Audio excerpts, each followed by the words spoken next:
Chandipura virus ક્યાંથી આવ્યો, કઈ રીતે આવ્યો, તેના વિશે થોડું જણાવો. 14 વર્ષથી નીચેની ઉંમરના બાળકમાં અને તેના મુખ્ય લક્ષણોમાં સતત વધારે તાવ આવવો, જે 102 થી 106 ડિગ્રી સુધી તાવ આવી શકે છે અને 1 થી 3 દિવસ રહે છે અને બાળક અર્ધબેભાન અવસ્થામાં અથવા તો બેભાન થઈ જાય છે, જે થોડા કલાક પહેલાં નોર્મલ બાળક હોય છે પણ અચાનક એની અર્ધબેભાન અથવા બેભાન થઈ જઈ શકે છે અને અમુક બાળકોમાં ખેંચ આવે છે.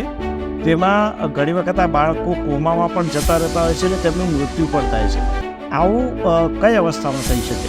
2 પ્રકારના એના બ્લડ ટેસ્ટ કરવા, એટલે એક બ્લડમાંથી એનો વાયરસનો ટેસ્ટ કરવામાં આવે છે, જે RT-PCR કહે છે, અને બીજું જે છે એ કમરમાંથી પાણી કાઢવામાં આવે છે બાળકના, એ CSF.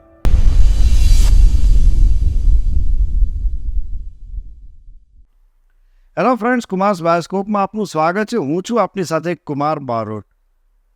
ફ્રેન્ડ્સ, આજનો મુદ્દો ઘણો જ ગંભીર છે અને માટે હું અન્ય કોઈ પણ પૂર્વ ભૂમિકા વગર સીધા જ મુદ્દા પર આવીશ. આજનો અમારો પોડકાસ્ટનો મુદ્દો છે ચાંદીપુરા વાયરસ. જે આ ચાંદીપુરા વાયરસ એ એક ખતરનાક વાયરસ છે જે ગુજરાતની સાથે સાથે મહારાષ્ટ્ર, મધ્યપ્રદેશ અને રાજસ્થાનના કેટલાક ગામોમાં જોવા મળી રહ્યો છે. ચાંદીપુરા વાયરસના સૌથી વધુ કેસ ગુજરાતમાં જોવા મળી રહ્યા છે. એવું કહેવાય છે કે આ વાયરસનો ભોગ સૌથી વધુ બાળકો બનતા હોય છે અને ખાસ કરીને જો વાત કરવામાં આવે તો બાળકોનું મૃત્યુ પણ આ વાયરસને લીધે થઈ શકે છે. અત્યારે સરકાર જે છે તે ચાંદીપુરા વાયરસને ઘણી જ ગંભીરતાથી લઈ રહી છે. તો આજે આપણે ચાંદીપુરા વાયરસ વિશે ચર્ચા કરવાની છે, જેની માહિતી આપવા માટે અમારી સાથે ઉપસ્થિત છે અમદાવાદ પેડિયાટ્રિક સોસાયટીના પ્રેસિડેન્ટ ડૉક્ટર ઉન્મેશ ઉપાધ્યાય. તો ચાલો તેમની સાથે ચાંદીપુરા વાયરસ વિશેની કેટલીક માહિતી મેળવીએ. ડૉક્ટર ઉન્મેશભાઈ, અમારા કાર્યક્રમમાં આપનું ખૂબ ખૂબ સ્વાગત છે. Thank you. હવે ચાંદીપુરા વાયરસ આ ક્યાંથી આવ્યો, કઈ રીતે આવ્યો, તેના વિશે થોડું જણાવો.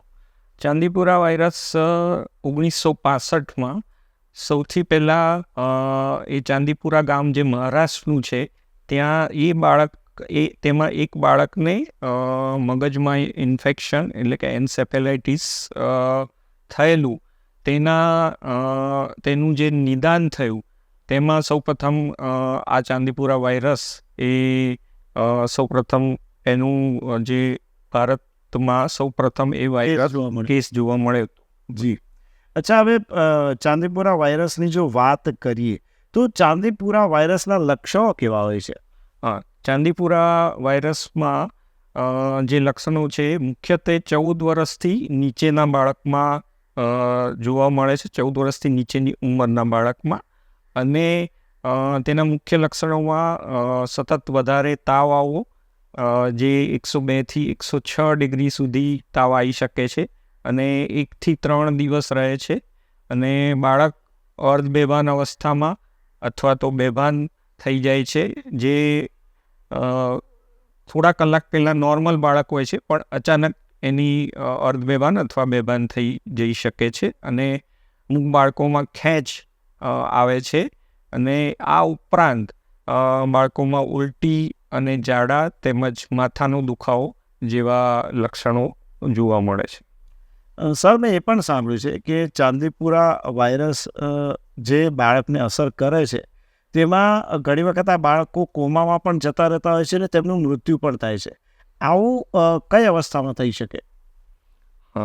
એટલે આમાં જે મુખ્યત્વે જે બાળકને શું છે કે મચ્છર કે સેન્ડ ફ્લાય એ જે બાળકને કરડે, બાઇટ કરે અને બ્લડમાંથી વાયરસ જે છે એ આ વાયરસ છે એ બાળકના મગજમાં સૌથી પહેલાં મગજ ઉપર એટેક કરે છે. એને લીધે મગજમાં સૂજો આવી જાય છે અને મગજમાં સૂજો આવવાથી મગજનું જે ઇન્ટ્રાક્રેનિયલ પ્રેશર કે મગજનું પ્રેશરમાં વધારો થાય છે અને એને લીધે હાર્ટ અને શ્વાસ એ બંને, એટલે ફેફસા અને હૃદય એ બંને ઉપર પણ અસર થાય છે અને એના કારણે બાળકનું ઝડપથી મૃત્યુ થાય છે. સર, ચાંદીપુરા વાયરસનો ચેપ લાગવાના કારણો શું છે? ચાંદીપુરા વાયરસના ચેપ લાગવાના કારણોમાં જે સેન્ડ ફ્લાય, જે નાની માખી કહે છે, અને એ સિવાય ટિક્સ જે હોય છે તે જો બાળકને કરડે તો તેનું બ્લડ દ્વારા આ ઇન્ફેક્શન બાળકના શરીરમાં પ્રવેશે છે. સર, ચાંદીપુરા વાયરસનું કોઈ ટેસ્ટ છે? કારણ કે આપણે જાણતા હતા કે જ્યારે કોરોના આવ્યો ત્યારે કોરોનાના વખતમાં એના ટેસ્ટ જે છે RT-PCR ને બધું બહુ મોડે બધું બહાર આવ્યું હતું. ચાંદીપુરા વાયરસ ફરીથી દેખાયો છે. આનો કોઈ ખાસ ટેસ્ટ જોવા મળે છે?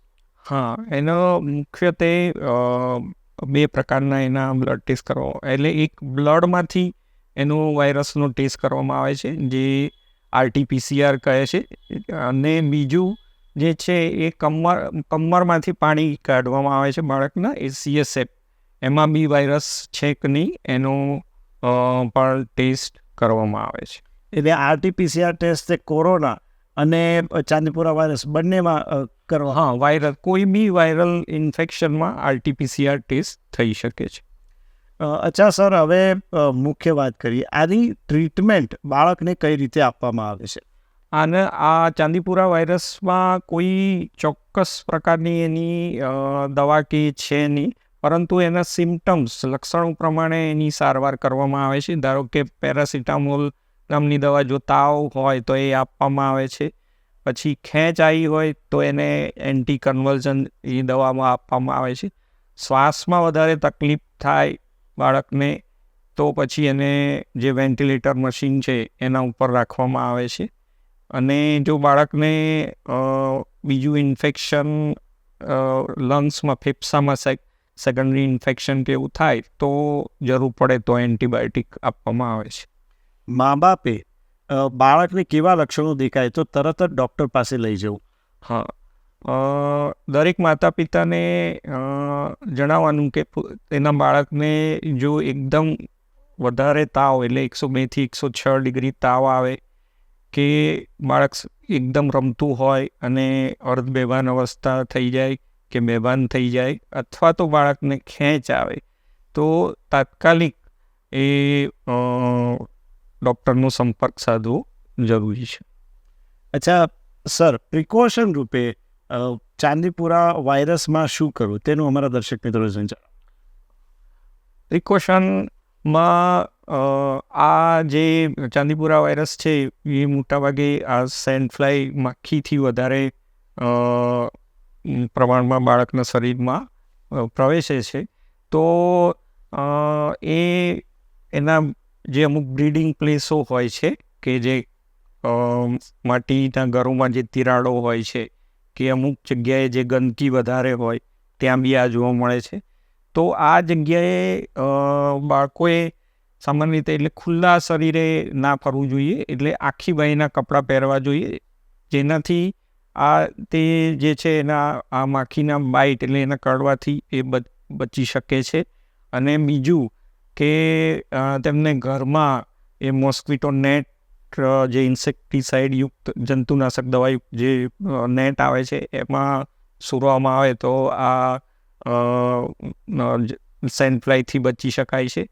તેમજ કે બાળકનો જે હેલ્થ, એટલે કે બાળકની ઇમ્યુનિટી વધે એવા સંપૂર્ણ તંદુરસ્ત ખોરાક ખવડાવવો જરૂરી છે, જેનાથી જો બાળકની ઇમ્યુનિટી જો વધે તો આ રોગ સામે રક્ષણ મળી શકે છે. કેમ કે આ વાયરસ છે જે બાળકની ઇમ્યુનિટી ઓછી હોય, એટલે રોગપ્રતિકારક શક્તિ ઓછી હોય, એવા બાળકને આ વાયરસનો ચેપ વધારે લાગે છે. સર, આપ અમારી સાથે જોડાયા અને અમારા દર્શક મિત્રોને ચાંદીપુરા વાયરસ વિશે જે માહિતી આપી તે બદલ આપનો ખૂબ ખૂબ આભાર. Thank you. તો આ હતા ડૉક્ટર ઉન્મેશ ઉપાધ્યાય. તેઓ એક જાણીતા પેડિયાટ્રિશિયન છે અને તેમણે આપણને ચાંદીપુરા વાયરસ વિશેની કેટલીક બહુ જ મહત્ત્વની જાણકારી આપી. આ વિડીયો તમે વારંવાર જોજો અને ક્યાંય પણ કોઈ પણ પ્રકારની ચૂક ન થાય તેનું ખાસ કાળજી રાખજો, કારણ કે સવાલ આપણા બાળકોનો છે. આજનો આ પોડકાસ્ટ બસ અહીં સમાપ્ત થાય છે. ફરી મળીશું એક નવા પોડકાસ્ટમાં. ત્યાં સુધી રજા આપશો. નમસ્કાર.